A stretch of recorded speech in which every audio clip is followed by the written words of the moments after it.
Inside Armada, au cœur de l'événement avec Radio Sensation.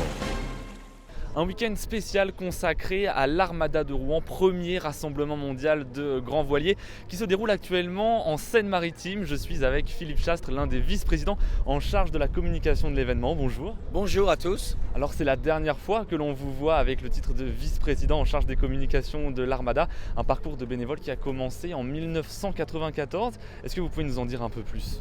J'ai essayé d'apporter mon savoir-faire de communicant. J'étais le directeur général de Publicis, le groupe Publicis en Normandie.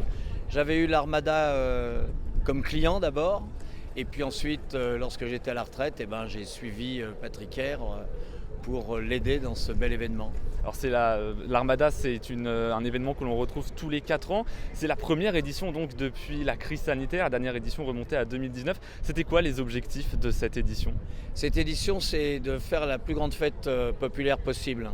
Après le Covid, après Lubrizol, les Rouennais avaient besoin, c'est nos marins, mais aussi tous les Normands, de retrouver le sens de la fête sur les quais de Rouen. Et comment on organise un tel événement ?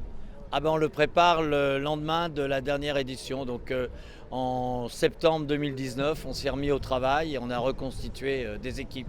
Alors l'Armada, c'est plus de 500 bénévoles, je crois, 8 millions d'euros. C'est pas trop difficile d'organiser, de coordonner tout le monde ?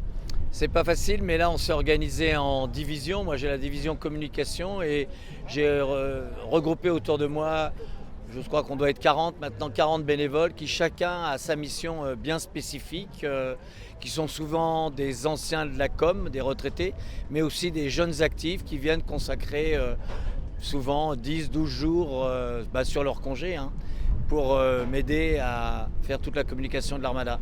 Je le disais, c'est la dernière fois qu'on vous voit en tant que vice-président de l'Armada. Pourquoi décider aujourd'hui d'arrêter l'aventure ? Parce que j'ai 74 ans et je pense qu'à un moment, il faut savoir s'arrêter et pouvoir faire d'autres aventures. Et est-ce que vous avez un souvenir en particulier, votre plus beau souvenir avec l'Armada ? Pour moi, dans les plus beaux souvenirs, c'est l'arrivée de l'Hermione.